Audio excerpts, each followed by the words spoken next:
O Abel Ferreira foi para a entrevista coletiva ontem, depois do empate, um empate dolorido pro torcedor palmeirense, né?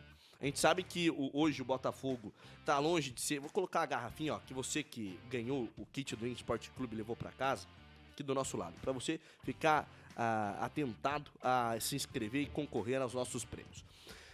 Você sabe que ontem o Palmeiras enfrentou o Botafogo dentro do Allianz Parque. E você vai me perguntar o seguinte, atual campeão da última edição do Campeonato Brasileiro, é um resultado que é até aceitável. Bom, o Botafogo de hoje é muito diferente do Botafogo do ano passado, diga-se de passagem. E algumas coisas me chamaram a atenção. O Palmeiras teve 58% de posse de bola, o Palmeiras teve 13-13 em finalizações, o Palmeiras propôs o jogo e também teve o jogo proposto pelo lado do Botafogo na partida de ontem dentro do Allianz Parque.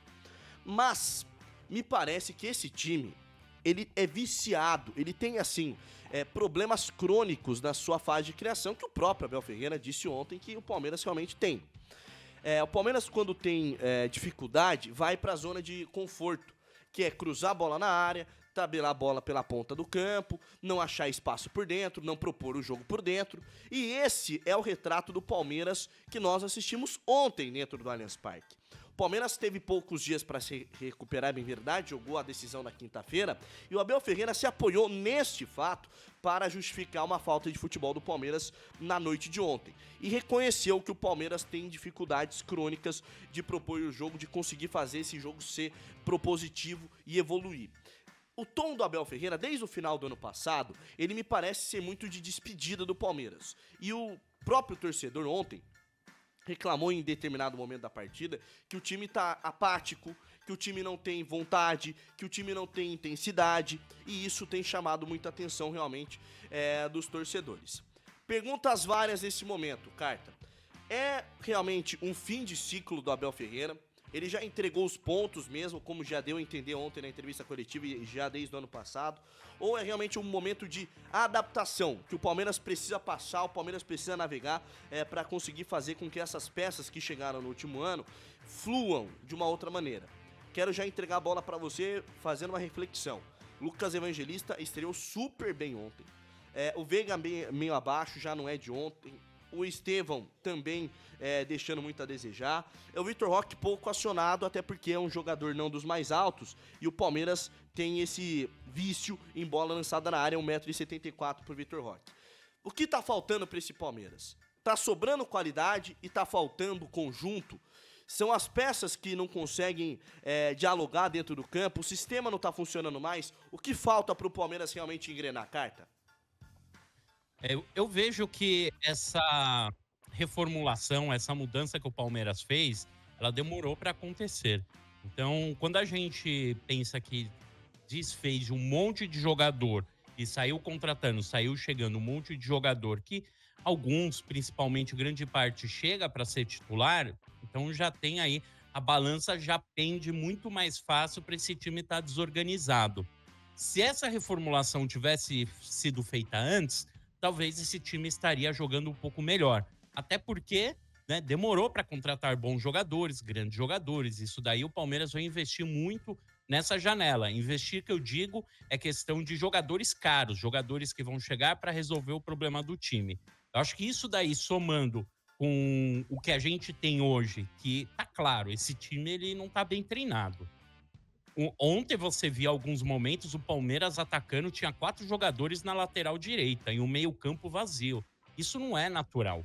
Isso não é normal um time tá tão bagunçado assim.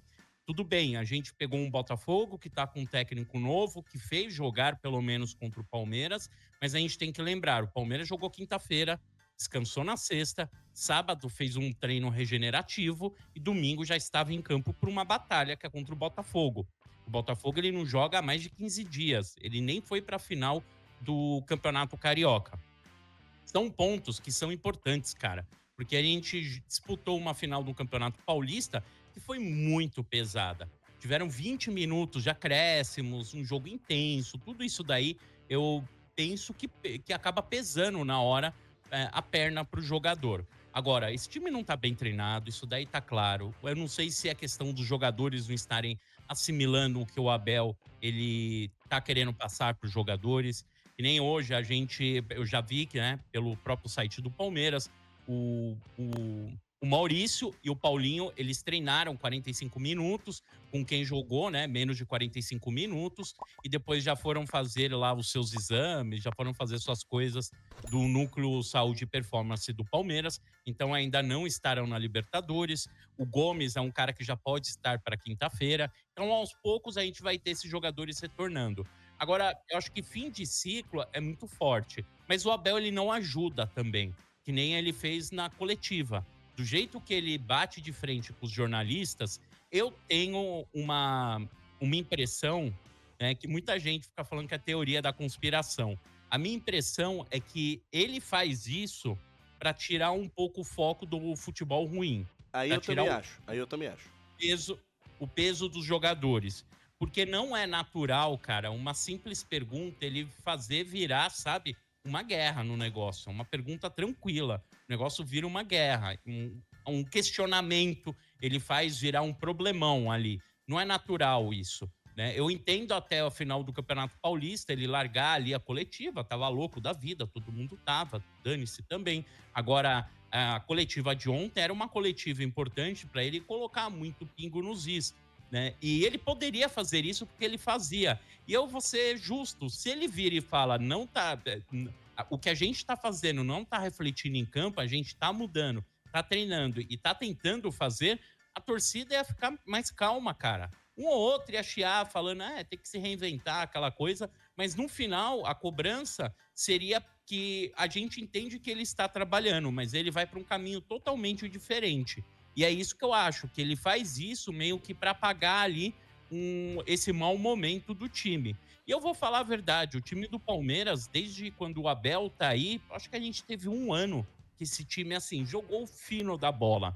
O fino, de verdade. Foi um ano, foi em 2022. Fora isso, cara, os outros anos e os anos anteriores, foi uma questão de era bicão, era chutão, só que a gente fazia mais milagres. Né? Eu Sempre acho aquele que milagre assim, no final. o Carter, eu concordo muito com o que você diz em relação ao que o Abel Ferreira e a estratégia do Abel dentro de campo também, tá? O que ele faz na beirada do gramado com a discussão com os árbitros, primeiro que ele entendeu que a arbitragem do Brasil é fraca e paupérrima, coisa que qualquer pessoa entende. Agora, a situação e o modus operandi como ele se põe na beirada do campo é muito mais para tirar a pressão de quem tá dentro do gramado do que propriamente tentar forçar a arbitragem ou reclamar realmente com tanta altivez da arbitragem nesse momento. Eu acho que ele tem dessas estratégias e, assim, acho que tá corretíssimo, tá? Tá no lugar dele para tentar ganhar o grupo dele, porque no final das contas é ele e os 11 que estão em campo. E também os outros jogadores que fazem esse elenco. Agora, pegando a parte do futebol não tão vistoso, concordo contigo. Acho que 2022, realmente, o Palmeiras jogou muita bola. Mas nos últimos anos, seja 21, né? 22 até também, apesar de demonstrar um futebol melhor. 23, 24 e 25, e agora começo de 25 um pouco diferente, como terminou 24, era um Palmeiras que era fatal. Era um Palmeiras que criava e matava chances. Era um Palmeiras efetivo. O que o Palmeiras hoje não é. O Palmeiras deixou de ser uma equipe efetiva já no final do ano passado. Principalmente na segunda metade do ano, quando tivemos as decisões das Copas e também dentro do Campeonato Brasileiro. Se não jogava o fino da bola em 2021, se não jogava o fino da bola em 2023, pelo menos era efetivo. E agora o Palmeiras perdeu essa efetividade, né? Não, sem dúvida, perdeu mesmo.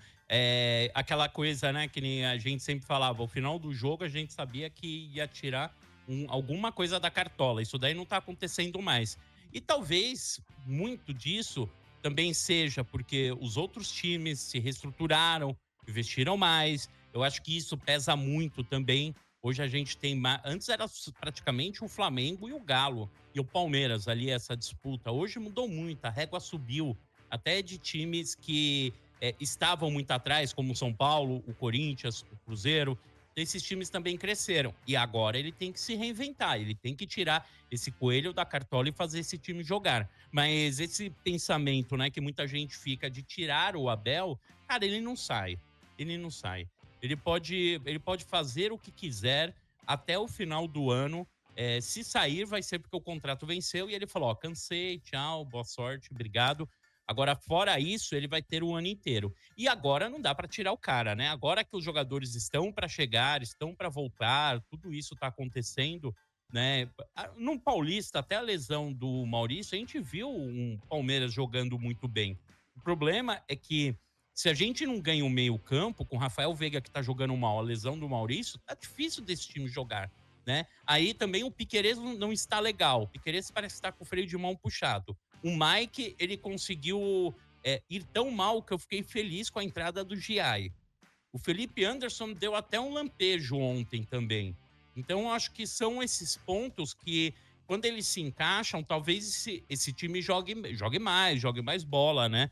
Mas vai ser assim, vai ser durante o ano. Acho difícil agora a gente ver um bom futebol. O legal é que quinta-feira, Sporting Cristal na Libertadores, é um time mais fraco, então dá para entrar um Giai, que eu acredito que entre. Então a gente tenha alguma mudança interessante aí já para Libertadores. Quero falar sobre uma notícia que hoje me deixou estarrecido. Fiquei preocupado, viu, Pedroca? Quase nem almocei direito. O Diniz voltou a ser sondado pela seleção brasileira. O nome dele chegou a ser pautado em uma das reuniões. É igual aquela história, né? Se alguém falou isso, espero que esteja demitido já e que tenha sido posto pra fora da sala. Porque o Diniz demonstrou um trabalho medíocre na seleção brasileira, acabou com a vida do Fluminense no último ano. E graças a ele, o Mano Menezes conseguiu ter um trabalho no final da última temporada. Inclusive, o Mano Menezes já foi demitido, inclusive, do próprio Fluminense. Inclusive, Fluminense esse, que o Dorival Júnior chega a ser pautado hoje. O Diniz ser ventilado na seleção brasileira como uma das opções viáveis é uma coisa que me preocupa. E assim, o Gabriel Fu, daqui a pouco ele volta comigo, o Gabriel, porque é inacreditável ao ponto de ser acreditável porque temos o Edinaldo como presidente da seleção brasileira, da CBF, né, que gere a seleção brasileira. Se torna incrível, assim. Eu tô estarrecido desde o momento que eu ouvi pela primeira vez hoje de manhã uma mínima, remota, distante possibilidade do Diniz voltar a ser técnico da seleção brasileira. Eu acredito, ou melhor dizendo, quero acreditar que seja apenas uma das opções e seja a 10ª das opções. Porque, assim, eu fico envergonhado, Gabriel Fu, só de imaginar remotamente a possibilidade do Diniz voltar a ser treinador da seleção brasileira. Isso é uma das coisas mais inacreditáveis em relação à CBF. E olha, eu já disse isso e repito. É minimamente possível porque o tal do Edinaldo é presidente da CBF e o cara tá mais perdido do que eu quando preciso, sei lá, cantar no karaokê junto com o nosso querido Pedroca, que dá um show nos finais de semana dos karaokês da Rua Augusta. Eu vou falar uma coisa pra você. Eu não quero acreditar que o Edinaldo tenha ventilado o nome do Fernando Diniz. Olha, primeiro de tudo, eu queria saber por que eu não fui convidado pro karaokê ainda. Mas aí, ser convidado. Sexta-feira é o Dia Internacional do Karaokê e você estará junto com a gente, Gabriel Fu. Perfeito, isso resolvido? Acho que, Enio, você falou exatamente o que a gente tem que dizer, né? É claramente uma direção da CBF que não tem direção alguma, né? E eu não tô falando isso por causa do Diniz ou porque o Diniz não é um bom treinador. Acho que o Diniz tem suas falhas, seus acertos, tem muita rejeição, obviamente, a gente sabe o tamanho da rejeição que o Fernando Diniz tem no futebol brasileiro, mas ele fez até um bom trabalho por um curto período, né? Mas como eu falei, não existe o cara ser treinador meio período da seleção brasileira. O cara tá estagiando na seleção brasileira ou qualquer coisa do tipo, né? Mas são 3 horas na seleção, 3 horas no Flu, 2 horas tentando fazer as duas coisas ao mesmo tempo. Não existia isso, isso é uma coisa bizarra. Até gostaria pelo Diniz, que ele talvez tivesse a oportunidade de fazer um treinamento com a seleção brasileira de fato, né? Trabalhar na seleção brasileira de fato, podendo viajar durante bom período fazendo o scout dos jogadores, montando o time que ele gostaria de montar de fato. Até acho que seria interessante e justo com ele, porque o que fizeram com ele também foi muita sacanagem naquele período. Colocar ele naquele fogo, né, que ele acabou entrando, naquela panela de pressão, que era a seleção brasileira naquele período, já com um tempo de validade para esperar um suposto treinador que no fim nunca esteve nem certo nem perto de estar certo com a seleção brasileira, que era o Carlo Ancelotti, principalmente por toda a bagunça que aconteceu nos bastidores da seleção brasileira. Então, como eu falei, para mim, vai mudar de fato muito pouco quem for o treinador da seleção, porque existe uma coisa por trás disso que é muito mais séria e que está muito mais desorganizada que qualquer treinador que entrar. Óbvio, pode entrar o Jorge Jesus, que é um treinador muito gabaritado, que teve muito sucesso no Flamengo, e consertar, pelo menos fazer a seleção jogar futebol, que é o mais importante. Mas isso não vai resolver os problemas seríssimos que a CBF tem nesse momento em relação à seleção brasileira e em relação a tudo que envolve o futebol nacional. Você que tá ligado na nossa transmissão, cadê seu like, hein? Cadê seu joinha? Quero seu joinha. Bom, eu tenho uma provocação, pode encher a tela, Pedroca? Uma provocação para fazer pro Gabriel Fu, para toda a nossa audiência, em relação ao próximo nome que vai assumir a seleção brasileira, que vai ser o próximo técnico da amarelinha pentacampeã do mundo.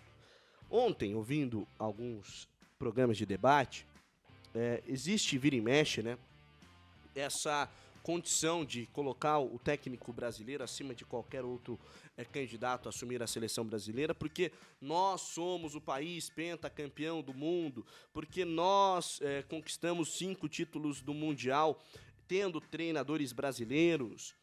Eu acho que é assim.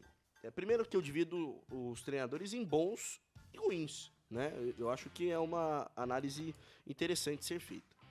Outra coisa, nós temos uma severa crise de identidade dos técnicos brasileiros. Eu estou falando de todos, não vou generalizar, até porque toda generalização é burra. Mas os catedráticos que nós tínhamos há pouco tempo atrás, né?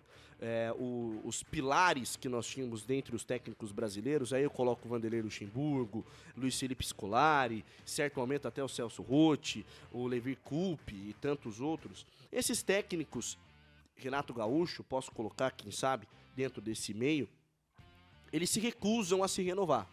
São técnicos que se recusaram a estudar o futebol e de 2002 para cá, muita coisa mudou. E uma dessas coisas é o futebol. A maior parte dos nossos jogadores estão no futebol europeu. A maior parte dos nossos jogadores são produzidos para serem vendidos para o futebol da Europa. E dentro dessa esteira de produção quase que maquiavélica que existe hoje, não só no Brasil, mas no mercado sul-americano, os nossos jogadores perderam também a identidade do futebol brasileiro. Eles são incompatíveis com a identidade daquele futebol que nós sabíamos produzir.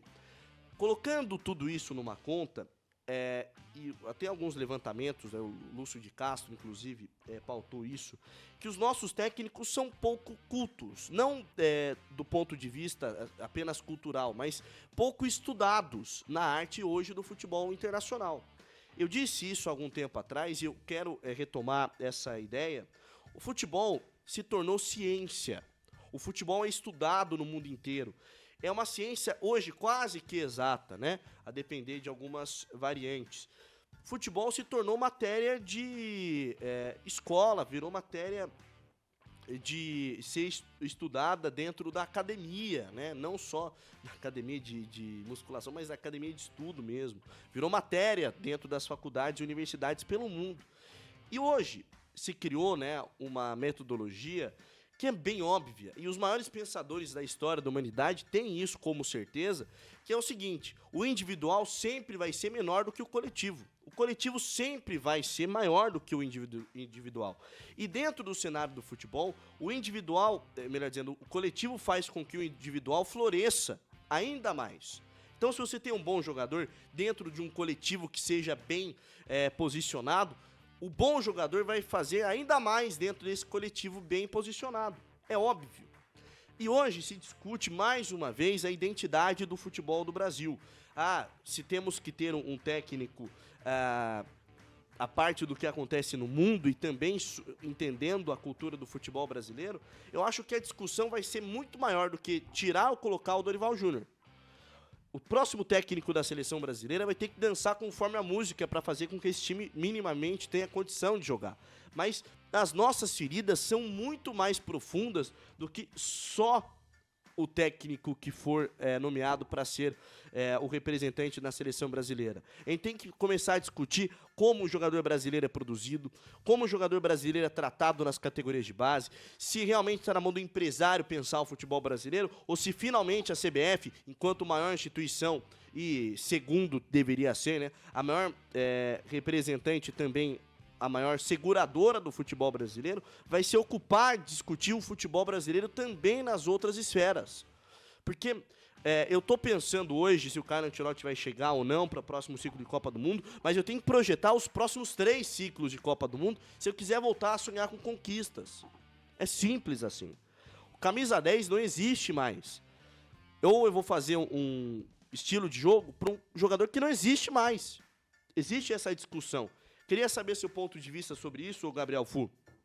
Se está pautado no próximo técnico da seleção brasileira, repensar todo o caminho do futebol brasileiro até ele chegar à seleção dos grandes, à seleção dos maiores jogadores do mundo.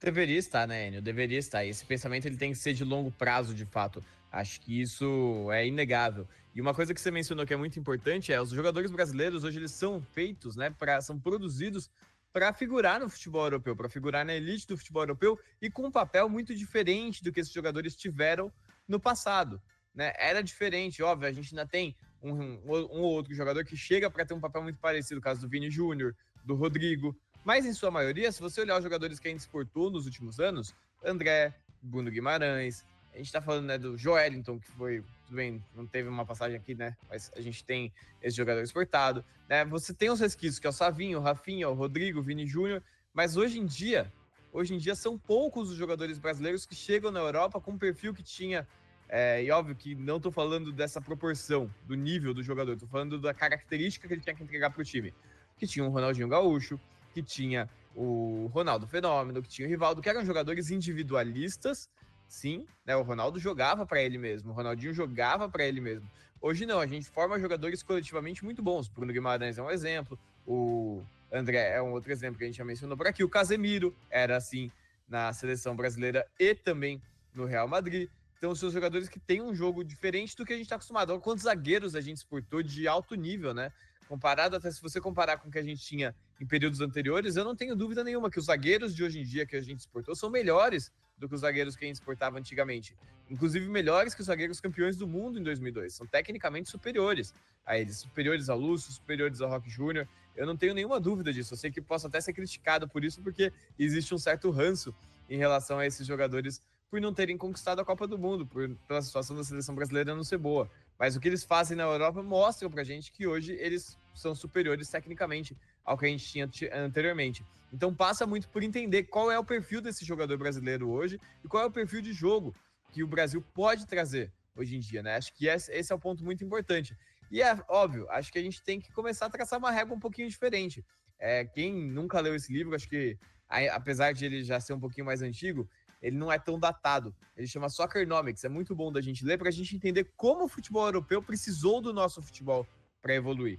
Como o intercâmbio que aconteceu entre o futebol sul-americano e o futebol europeu ajudou o futebol europeu a se tornar o que ele é hoje, né? Fez dele o que ele é hoje. E acho que agora chegou a hora da troca mudar de lado. É a gente que está agora aprendendo um pouco com eles e mudando o nosso futebol, de certa forma. E acho que a gente tem que pensar numa régua diferente. Hoje a distância que a gente tem para os clubes europeus, ela aumentou muito, né? A distância financeira comparada à década de 80, década de 90, início dos anos 2000, ela aumentou demais, aumentou num nível que a gente não consegue segurar nem o jogador meia boca mais aqui. O jogador médio brasileiro, nota 7,5 do Brasil, já joga lá fora. Joga, de repente, no Nottingham Forest, vai jogar no Middlesbrough, vai jogar no Betis, no Valladolid, enfim. Eles vão jogar lá fora. Antigamente, por incrível que pareça, os melhores jogadores brasileiros iam jogar nos times de médio porte da Europa primeiro. Era até difícil chegar num time de grande porte europeu, né? A gente teve poucos casos e aí a partir de 2000 que isso começa a acontecer um pouquinho mais. Então tudo isso mudou, toda essa dinâmica mudou. Então tem que entender que a régua mudou também. Hoje em dia a gente não tem mais a distância que a gente tinha antigamente para os outros clubes e isso faz parte, para os outros países, e isso faz parte da evolução do futebol. Até um certo ponto, você chega muito rápido. Depois desse ponto, começa a ficar muito difícil de você evoluir e aí a tendência é que as pessoas que os outros até consigam chegar muito mais próximo do seu nível. Então tem que mudar um pouquinho a régua. E acho que a gente foi muito mal acostumado pelos anos 90 e 2000, né, com a questão de, vai para a Copa do Mundo, é campeão em 94, é finalista de Copa do Mundo em 98, é campeão de novo em 2002. Cara, isso aí a gente viveu o que os nossos pais, nossos avós viveram na década de 60, né? Que você ganha uma Copa em 58, ganha outra em 62, perde em 66, mas depois você ganha em 70. Essa sequência, né, essa coisa é completamente fora da curva. E seleções gigantescas, né, com craques, como foi a de 82, por exemplo, não conseguiram ser campeãs. 86 era uma grande seleção, também não foi campeã. A gente vai ter seleção de 78, 74, também não venceram a Copa. Seleções com jogadores que a gente sabe que são craques. Uma seleção com o Zico, por exemplo, nunca ganhou a Copa do Mundo. Né? Isso não quer dizer que o Zico não era um bom jogador. Só quer dizer que aquela seleção, naquele período, não conseguiu ganhar a Copa do Mundo. Então, óbvio que não estou comparando. O futebol entregue naquela época era muito superior em relação ao que a gente tem hoje em dia. Inclusive ao que a gente teve com o Tite. Mas acho que o Brasil entregou o que poderia ter entregado mais, poderia ter sido campeão. Mas eu não acho que o Brasil passou vexame em 2018, não acho que passou vexame em 2022. Eu acho que a competitividade do futebol como um todo cresceu muito e isso também tem que ser aceito. E aceitando isso, você muda muito do que você faz na seleção brasileira, porque você para de acreditar numa baboseira tremenda de que só por ser o Brasil, só por formar os jogadores que o Brasil forma, o Brasil vai ser campeão de tudo, como se a gente fosse, de repente, o basquete da NBA com os Estados Unidos, e a gente não é. Mas a nossa primeira notícia do dia é, obviamente, falando sobre a Leila Pereira, né? A posição, ou seja, a situação liderada pela Leila, presidente do Palmeiras, ganhou ainda mais força nos bastidores depois da eleição do Conselho de Orientação e Fiscalização, COF, que ganha 20 membros eleitos nessa gestão da Leila Pereira. A gente sabe que é sempre um ano após a votação para a presidência do clube, e todos os 15 que fazem parte dessa comissão são considerados aliados da atual presidente, e entre os suplentes, 2 nomes apenas pertencem à oposição. Ou seja, a Leila Pereira, que já tem muito apoio da parte política do Palmeiras, ganha mais um voto de confiança um ano após ser reeleita presidente do Palmeiras. Tá aí a foto da Leila Pereira no clube social da equipe palmeirense. E olha, assim, me parece que é uma carta branca muito por conta do mercado de transferências que o Palmeiras conseguiu amarrar nessa intertemporada, na passagem da última para essa temporada de 2025. Era uma reclamação constante da torcida do Palmeiras e não dá para ser diferente, né, em relação aos últimos anos. O Palmeiras que tem muito dinheiro, tem muito superávit no seu setor financeiro, mas que dentro de campo não conseguia concretizar grandes contratações. O Palmeiras, nessa parte da sua administração, saiu do quase e conseguiu amarrar a vinda, por exemplo, do Vitor Roque nesse ano, também as chegadas do Facundo Torres, do Emiliano Martínez, do Mikael, que vem sendo utilizado como zagueiro titular na equipe palmeirense. Ou seja, o Palmeiras que foi ao mercado se reforçar, e os reforços, em certo modo, já surtiram efeito de imediato na equipe palmeirense. Lincoln, dá pra dizer que agora também nos bastidores a Leila ganhou uma carta em branco para fazer o que bem entende na administração do Palmeiras. Não sei se isso é bom ou se isso é ruim, isso é o fato. Agora, ainda mais poderosa a Leila como presidente do Palmeiras. Enio, eu sempre acho muito ruim quando não há uma oposição, né? Porque o debate ele sempre é favorável nos clubes para trazer novas ideias, né? Para também ter aquela sombra, né? Para presidente, enfim, para dirigentes.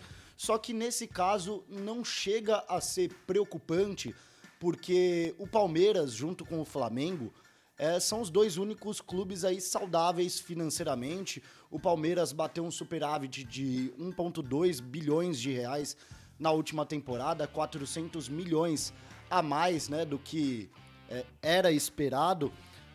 O único problema mesmo da Leila que eu vejo, né, é quando o microfone é empunhalado a ela, né? Que ela fala um pouquinho a mais do que deve. Eu acho que, assim, precisaria ser feita muita besteira no Palmeiras para que o Palmeiras vá a uma situação drástica financeira.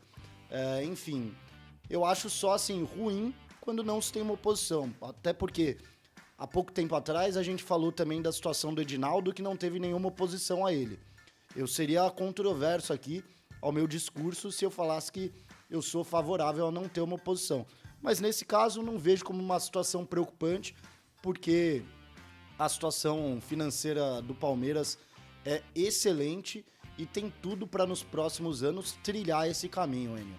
Tá aí pra você a opinião do nosso querido Lincoln Oliveira. Um abraço pro Chaplin Palmeiras, mandando mensagem no nosso chat. Abel deve ser demitido. Do estoicismo ao sofisma. Ensina repórter como perguntar, mas não responde quando confrontado. Ensina a torcida como torcer, não gritar olé. Só não ensina o jogador a jogar. Nossa torcida aqui presente no chat muito muito ácida em relação ao Abel Ferreira. E a pergunta, eu falei errado a edição do Você Decide. Essa pergunta é na segunda parte do programa. Na primeira parte o início do Vitor Roque é decepcionante? Você responde no nosso chat. Bom, Maíra, dá pra dizer que agora a Leila se torna quase que uma soberana dentro da sua administração, vai conseguir amarrar politicamente, pelo menos, uma ponta a outra, uma vez que tenha a maior parte do apoio também dentro desse conselho, que é quase que um conselho que supervisiona os caminhos que leva a administração do clube. E é algo ruim a Leila ser soberana hoje no Palmeiras? É algo, algo que prejudique a equipe, a Leila Pereira ter todo esse controle também da parte econômica, além também da parte do futebol? Então, Enio, eu concordo totalmente com o Lincoln no sentido que, obviamente, quando se há concorrência, normalmente os resultados, há uma transparência maior e uma preocupação um pouco maior também.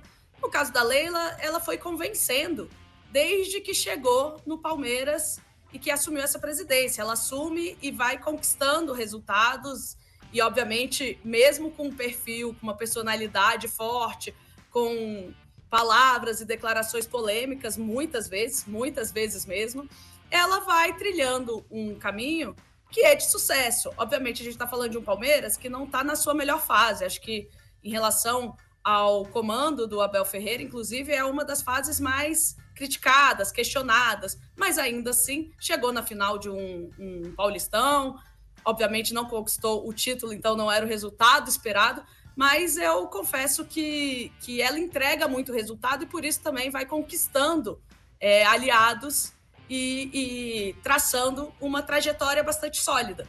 Então, dito isso, acho que sim, a falta de concorrência é algo a se ficar ligado, atento, mas a Leila, ela vem traçando essa trajetória com uma visão que hoje no futebol é muito importante, essa visão financeira, né, com uma preocupação muito grande financeira e, portanto, com um time que também consegue ser competitivo e entregar resultados.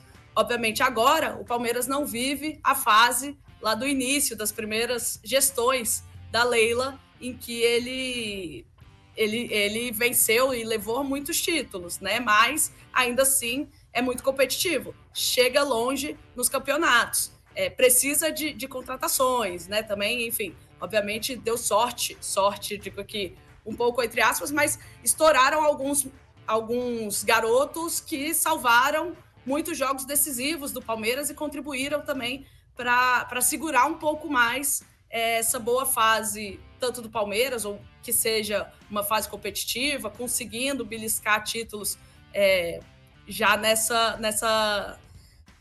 nesses últimos anos em que o Palmeiras não consegue mais ser tão hegemônico quanto já foi numa gestão inicial da Leila.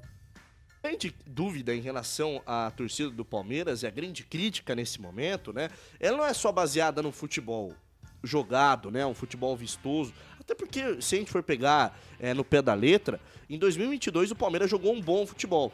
2023, como também em 2021 e em certa parte de 2024, o Palmeiras foi muito incisivo, foi muito pragmático dentro daquilo que poderia entregar e também convertia as chances, né, que criava dentro do campo. Isso acabou se findando no meio da última temporada. O Palmeiras passou de um time que convertia as chances que criava a um time que desperdiçava muitas dessas chances. E aí que mora e habita muito da parte da crítica relacionada a essa nova gestão da Leila Pereira, que foi renovada na última temporada com o voto majoritário dos sócios do Palmeiras. Dá para dizer que o Palmeiras hoje com o trabalho do Abel Ferreira incluído nessa análise, Lincoln. É um time que perdeu um pouco da confiança que se tinha. Futebol eu acho que é muito relativo, mas o Palmeiras era um time que convertia chances. Hoje não consegue converter mais. Apesar de ter contratado um centroavante que para mim é prateleira, se não do futebol internacional, mas é um dos grandes nomes revelados no futebol brasileiro nos últimos anos, que é o Vitor Roque, tentando resolver um problema de efetividade que o Palmeiras deixou de conquistar na última temporada. Dá para dizer que o time perdeu eficiência, perdeu efetividade e também perdeu confiança? Com certeza, porque se a gente for pegar nesses 10 anos aí de sucesso do Palmeiras, o Palmeiras tem esse DNA de ser um time mais pragmático mesmo. Não era aquele time, né, do futebol arte, enfim, futebol que encantava. É um time mais pragmático, só que quando as coisas não acontecem, aí vem a pressão da torcida, vem os protestos, vem as falas do treinador também, né, que acabam deixando os jogadores mais expostos. A gente, inclusive, no quadro a seguir, nós vamos falar sobre isso, né? Mas, enfim, eu acho que são todos esses fatores, as coisas não vão acontecendo, então os jogadores vão sim perdendo um pouco da confiança e ver também que os outros times vão se equilibrando, né? Talvez não tanto em elenco, mas em futebol apresentado em relação ao Palmeiras, Enio. Até porque, né, Maíra, eu acho que, obviamente, o trabalho do Abel Ferreira é um trabalho longevo, é um trabalho que tem corpo e também muito justificado pelas conquistas que conseguiu enfileirar nos últimos anos, mas uma hora ou outra, o seu time adversário começa a entender o modus operandi que a sua equipe se desenvolve durante a partida, durante o jogo. E esse poderio de reinvenção é que o Palmeiras está tendo muita dificuldade desde o final do ano passado, né? Contratou jogadores e agora é o momento de renovação. E eu pauto isso aqui sempre nas edições do Link Sport Clube. Se reinventar também é perder algumas partidas que são importantes, como por exemplo contra o Corinthians, mas é entender que é um caminho não dos mais fáceis, mas que é necessário ser percorrido nesse momento, né? Com certeza, Enio, concordo totalmente. É um trabalho longo, sob o comando do Abel Ferreira, e, portanto, que envolve desgastes. E envolve, obviamente, também os outros times entenderem como você joga. O Abel tinha... ele chega no Palmeiras com um repertório muito grande, com muitas jogadas de bola parada que renderam eficiência ao time, que renderam muitos gols. Enfim, uma forma de jogar e de pensar que se tornou muito efetiva. Com o passar do tempo, com os títulos, as outras equipes passam a estudá-lo melhor, entendê-lo melhor. Acho que é isso também. O Palmeiras precisa ter um pouco mais de repertório para conseguir embaralhar um pouquinho, dificultar um pouco a leitura dos outros times. E aí, concomitante a isso, veio outras equipes também muito fortes, né? O ano passado teve um Botafogo que montou um timaço porque entrou uma SAF que foi aumentando o investimento aos poucos e que montou um elencaço, que trouxe também técnico de fora com uma visão diferente e por aí vai. Então, assim, junta essas duas coisas. Os adversários passam a estudar, entender melhor o seu estilo de jogo, então sim, é mais difícil ir mudando e ir surpreendendo o adversário, envolvendo o adversário, por mais que você não surpreenda. E o segundo passo é que os adversários também, muitos deles, vão se reforçando, enfim, o futebol brasileiro mostra isso, né? É um Flamengo que também escorregou um pouco na temporada passada, que é outro forte candidato que tem disputado essa hegemonia com o Palmeiras. Aí no ano passado surge um Botafogo com um elencaço, que hoje, enfim, depois da primeira rodada já mostra que pode ser também, vai também tentar brigar aí no alto, enfim, lembrando que temos uma temporada longa. O que eu iria comentar, que eu acho que a torcida fica um pouco na bronca e remete também à gestão da Leila, é a questão de contratações. É entender que esse mercado no Brasil está subindo o sarrafo e que o Palmeiras precisaria também correr atrás disso. Acho que em algumas temporadas ele se apegou muito às suas joias, ali o Endrick no ano retrasado, os jovens, né? Enfim, mais recentemente, e segurou em termos de contratações.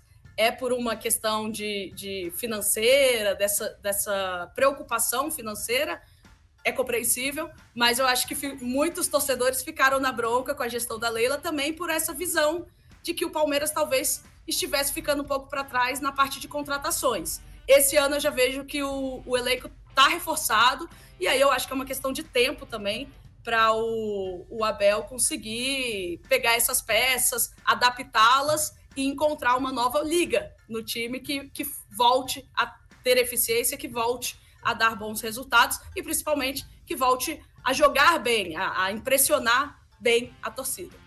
Tá aí a opinião da nossa Maíra Nunes, mandando muito bem aqui no nosso Link Sport Clube. Bora pra interatividade? O Valdirei mandando mensagem, boa noite, avante palestra, logo o time fica melhor, início de temporada desgastante. Júnior Barbosa, Palmeiras 1 bilhão e 200 de arrecadação na última temporada, mais de 10 anos de títulos, o maior do século XX. Seu José lá de Blumenau, boa tarde. Família, a Leila não é da família Palmeiras, mas só da família Crefisa. Quando essas senhoras saírem do Palmeiras, eu quero ver este bando de puxa-saco, como eles vão viver. Que isso, seu José, tá revoltado. Chaplin falando, Vitor Roque está jogando muito bem. 4 jogos, sofreu 2 pênaltis, sendo que não recebeu uma bola com clareza para fazer o gol. Veio buscar jogo diversas vezes. A bola não chega com qualidade no ataque. É um bom ponto, viu, Chaplin? Um abraço para você. JK Clean, São Paulo. Leila Pereira, administrativamente top, futebolisticamente um horror. Precisamos de um gerente de futebol urgente. O que temos é mudo. Falando em relação ao Anderson Barros. O Chaplin falando, Enio, concordo com o seu raciocínio sobre a reinvenção. Acrescento, ao Abel vale reinventar também a forma de jogar. Ninguém fica no topo por 10 anos jogando sempre da mesma forma. Falta repertório, com toda certeza. E aí, Lincoln, falando sobre essa reformulação necessária que o Palmeiras passou na última temporada, e você que está assistindo a nossa transmissão, desce o dedo no like, faça como o Chaplin, como o Rick Covel, que inclusive vai estar aqui com a gente quinta-feira, eu acho. Amanhã? Isso aí. Quarta-feira estará com a gente o Rick na edição das 6 do Link Sport Clube. Então, desce o dedo no like e não esqueça de se inscrever e ativar o sininho para não perder absolutamente nada aqui no nosso Link Sport Clube. Falta repertório, falta repensar futebol pelo lado do Abel Ferreira, falta ser mais incisivo em alguns momentos e perder mão de algumas zonas de conforto que o Palmeiras muito se coloca durante as partidas. Posso citar aqui, bola na triangulação sempre pelas pontas, cruzamento na grande área. Você tem um centroavante de ponta, mas ele tem 1,74 m, ele não é um gigantão trombador como, por exemplo, é o Flaco Lopes. Ele tem muita qualidade com a bola no pé. E só cruzar a bola na área, ele vai perder sempre. Com certeza, Enio. Além de ser difícil ser campeão, né? Uma das coisas mais difíceis no futebol é manter, né, essa fase vitoriosa por tanto tempo. E para isso, com certeza, é necessário se reinventar, ainda mais um time como o Palmeiras, que talvez aí o maior campeão dessa década, né? Enfim, é um time que precisa se reinventar. Ultimamente é muita bola no Estevão e vamos ver no que dá, né? Sendo que é um jogador jovem e que daqui a pouco tá indo embora, também tem que se reinventar porque o Flaco é aquele jogador que é mais centroavante de área, de cabeceio, o Vitor Roque nem tanto. Enfim, os times vão se acostumando da maneira que o Palmeiras joga, se defendem melhor, e aí cabe ao Palmeiras procurar outras alternativas no jogo, né? Ter mais triangulações, enfim, buscar jogadas não só com o Estevão, mas também nas outras beiradas. Enfim, ter um time mais móvel, né, ofensivamente, não ficar parado, preso naquilo, não. Estevão na direita, Facundo na esquerda, tem versões também, para que o Palmeiras consiga sair dessa draga que tá, porque do jeito que tá impossível, né? São, 400 minutos sem fazer um gol com bola rolando. O último gol do Palmeiras foi de pênalti, e num pênalti inexistente. Então, precisa mudar a forma de jogar, senão vai ser difícil a temporada do Palmeiras, hein? E olha, a Neoquímica Arena hoje sem as faixas das organizadas. É isso, Tortorelli. Muito boa noite pra você. Seja bem-vindo a mais uma edição do Link Sport Clube.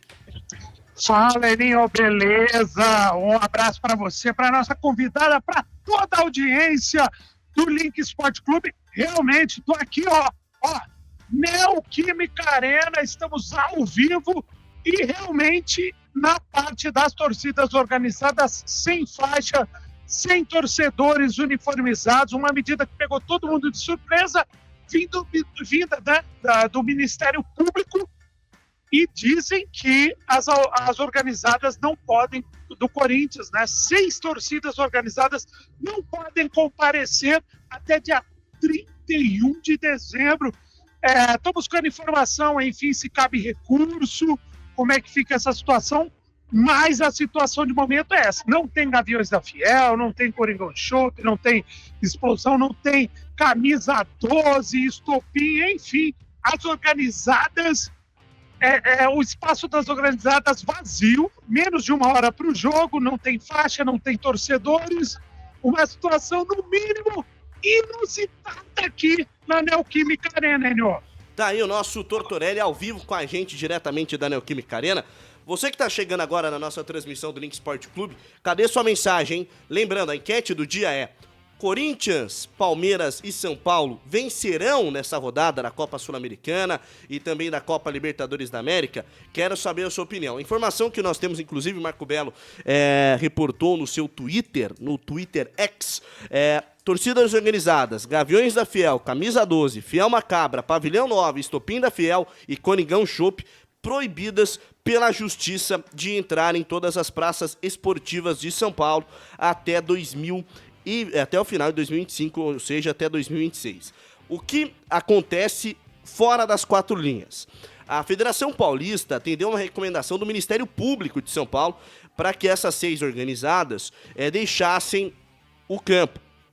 A punição já entra em vigor, obviamente, em todas as competições do ano, só não no Campeonato Paulista. A medida é consequência dos episódios do jogo da volta da final do Paulistão. Nós vimos alguns sinalizadores e bombas sendo arremessados para o gramado na partida entre Corinthians e Palmeiras. Já é uma retaliação, já é uma instrução do Ministério Público da Justiça Brasileira, no sentido a dar segurança e também punir as torcidas organizadas do Corinthians. Falando sobre esse episódio, antes da gente entrar na questão campo e bola, Vicky, é uma medida drástica do Ministério Público ou é realmente atendendo um pedido e uma necessidade que é latente por segurança dentro do estádio?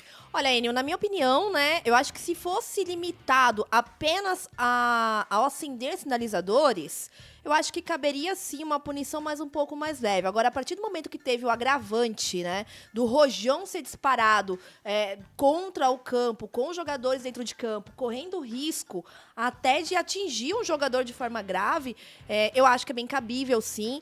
Não vamos ser hipócritas, né? Sabemos que essa punição acaba impactando no fato do torcedor aparecer uniformizado. Mas sabemos que muitos membros, né, como não tem um controle exato, muitos membros estarão presentes do estádio, só não vão estar aí devidamente uniformizados. Se não me engano, também ali, eu não tenho certeza se equipamentos de torcida, tudo, acho que também isso está proibido.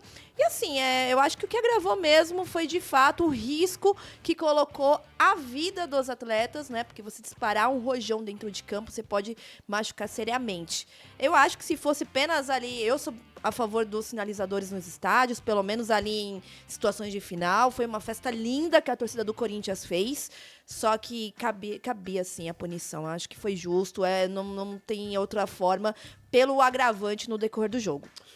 Dispara, lançou na esquerda, Piquerez, dominou no mano a mano, rabiscou, achou espaço, cruza em cima da marcação do Pretel. A bola volta e volta no rebote pro Sport Cristal pela lateral direita. Gonçalves, ele tentava o passe, bate no Mikael, arremesso de graça para a equipe do Palmeiras. 7h36, assinala a central técnica no Link Sport Clube. Eu giro tempo e placar para você.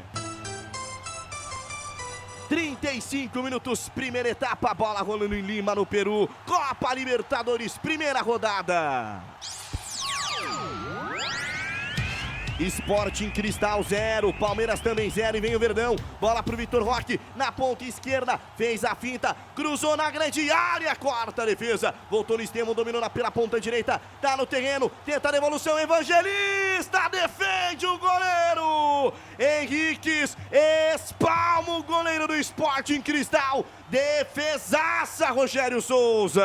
E numa jogada que começa, né, pelo lado esquerdo, tem ali o cruzamento do Vitor Roque com a perna direita. O Estevão Estevão tem um domínio bonito, um domínio perfeito, manda a bola para trás e o Evangelista de bate pronto, chutou no meio do gol, quase que fez a defesa, mas o Diego Henriques fez uma defesa espetacular, quase que o Evangelista faz o primeiro gol dele com a camisa do Palmeiras, escanteio. Escanteio pro Verdão, o Verdão tentando vir pro jogo, escanteio pro Palmeiras. E nada, arremesso lateral aqui na ponta. Na direita vem Bruno Fux. No ponto futuro se movimenta. Pede bola e recebe. Evangelista atrás o jogo. Felipe Anderson, entrada na grande área. Emiliano Martins fatiou. Facundo Torres ajeitou. Vitor Roque dominou no meio de dois jogadores. Levou a marcação, bateu pro gol. Voltou Estevão! Gol!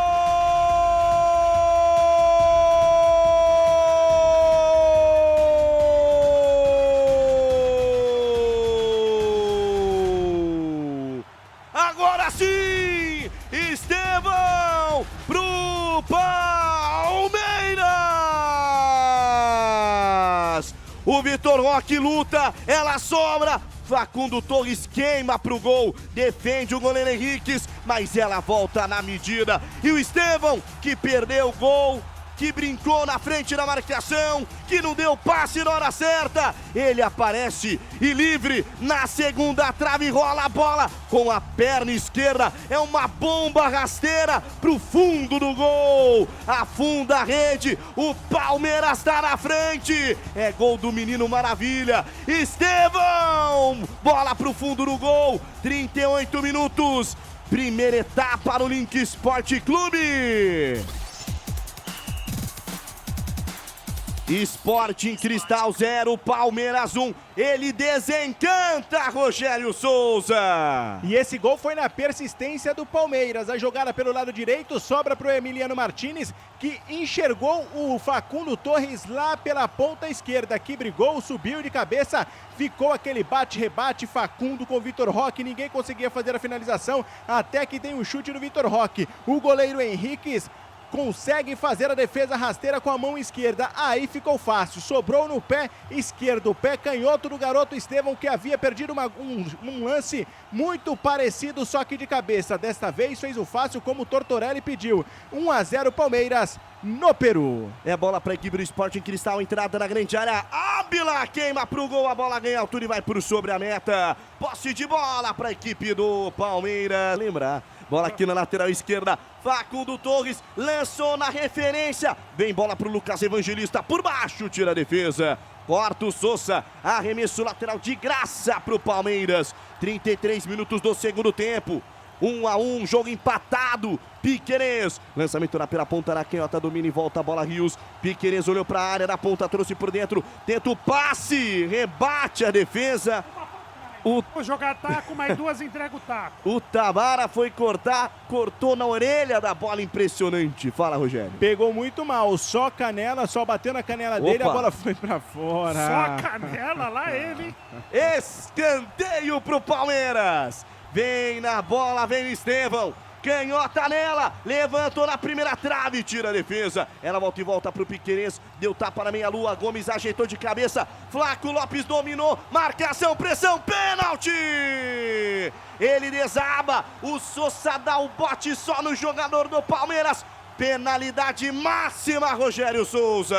E aparentemente numa jogada que não ia dar mais em nada, porque o Flaco Lopes já não ia mais conseguir ficar com a bola e o Sousa foi lá e deu aquela ajudinha. Pênalti claro, com a perna direita, chutou a perna esquerda do Flaco Lopes. O árbitro Dario Herrera, que estava muito próximo do lance, olha a jogada e marca o pênalti sem titubear. Oportunidade agora do Palmeiras voltar à frente no placar. E aí, meu caro Tortorelli, pênalti ou não pro Verde? Ele pode escolher os dois lances, né? Primeiro ele foi agarrado, já justificava o pênalti, ele insistiu na jogada e depois ele é acertado por trás. Então, para mim, dois lances faltosos dentro da área.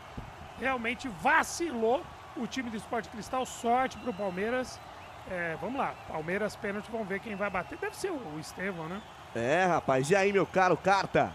Então, pensando nesse final de jogo aí, o Palmeiras conseguiu achar esse pênalti, um lance que foi no abafa do Verdão. E, cara, foi sorte demais, porque o ataque do Palmeiras está bem abaixo agora nesse segundo tempo. Então a gente vai precisar ainda desse pênalti e também melhorar aí a parte ofensiva. Piquerez posicionado na marca do pênalti, mas muita coisa ainda pode mudar, hein, Rogério Souza? O Piquerez, ele tá ali posicionado, arrumou o seu meião e ele já fez gol de pênalti, inclusive na goleada do Palmeiras por 5-0 no Allianz Parque. Então, ele já perdeu, ele já fez, está acostumado a bater pênalti. Agora vamos ver o que o Piquerez vai aprontar, se vai fazer ou se vai perder. Penalidade máxima pro Palmeiras. Piquerez, um dos grandes nomes desse elenco. Jogador de confiança, jogador também de muito prestígio com a torcida do Palmeiras. Flaco Lopes olhou, saiu do lance, meio que queria bater, deixou pro lateral uruguaio. Tá posicionado o Piquerez. O árbitro vai lá, conversa com Henriquez, 1,83 m no gol. Piquerez na linha frontal da grande área, perna esquerda na bola. Henriquez no gol. Penalidade máxima para o Palmeiras. Autorizado pelo árbitro. O Palmeiras que quer passar à frente. Piquerez bateu. Gol!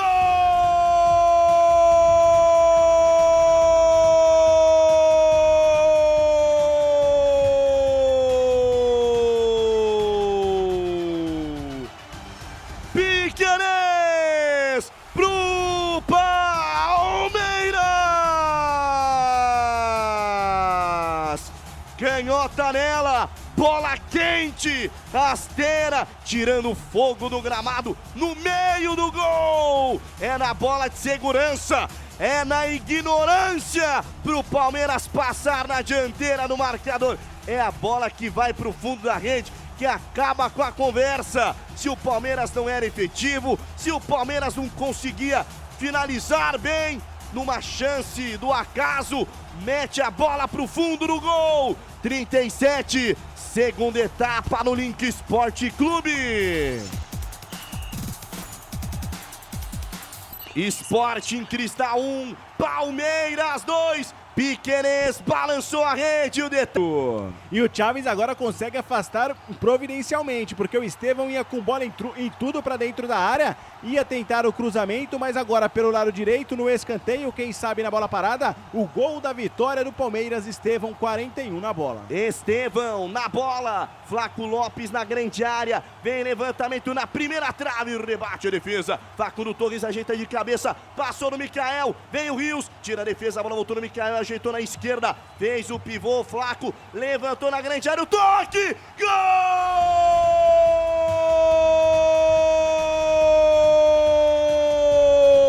Richard Rios, do Palmeiras! O gol de um herói improvável, um cara contestado pela torcida, errou contra o Corinthians, foi massacrado pela torcida, mas responde em campo, um passe que vem na meia esquerda, o Luigi cruza na medida, o Rios chega meio que atropelando o Loura, no canto esquerdo, ela passa pelo Henriquez, vai pro fundo do gol, é gol de camisa pesada, é gol de camisa que sabe jogar a Libertadores. Brilha a estrela de Richard Rios, o Palmeiras está na frente, 47 minutos, segundo tempo no apagar das luzes, pode fazer ser o Sporting Cristal, o Palmeiras joga a bola, 47, segunda etapa no Link Esporte Clube. Sporting Cristal 2, Palmeiras 3, Richard Rios é o nome dele, fala Rogério, o detalhe é seu. Esse que foi o terceiro gol do Richard Rios na temporada, o primeiro na Libertadores. Eu disse, quem sabe nessa jogada, e foi oriunda do escanteio, cobrado pelo Estevão, a bola ficou viajando pela área do Sporting Cristal, de Micael, sobra para Piquerez, que devolve para Luigi. Aí tem mão do treinador, porque ele coloca o camisa 31 na vaga do 30 e dá a assistência. pro Richard Rios, que vem de trás do Loura, cabeceia firme, cabeceia pro gol pra baixo, para fazer o terceiro gol do Palmeiras na partida e quem sabe o gol da vitória. Agora o placar tá registrado e contabilizado, 2 para o Sporting Cristal, 3 para o Palmeiras. O Sporting Cristal vai ter pressa a partir de agora, hein, Tortorelli? Agora vai ter pressa, mas agora os acréscimos já estão computados. Palmeiras agora não tem mais, já dá para acabar, né? Mas ele vai esperar a conclusão da jogada do Sporting Cristal aí. Lá pela ponta esquerda, lançamento na grande área, não chega no ponto futuro, o Alarcón não chega na bola, 49 minutos, Sporting Cristal 2, Palmeiras 3, vem pro ataque Sporting Cristal, na esquerda, lançamento na grande área, corta o Mikael, ela voltou na canhota, dominou o Alarcón, tenta o cruzamento, ela passa, tira o Piquerez, manda a bola pra fora, escanteio, fala Rogério. E o árbitro, Dario Herrera, não quer acabar a partida, escanteio cobrado. Tábara na entrada na grande área, levantou da ponta direita, rebate Emiliano Martínez, tira o Flaco, rebate Estevão, manda a bola pra metade do campo, atenção Brasil, apita o árbitro, o Palmeiras vence, na raça, no peso da camisa, o Palmeiras consegue a vitória contra o Sporting Cristal, levou empate por 2 vezes, mas foi na força, na raça do seu elenco, conquistar uma vitória fundamental, Rogério Souza.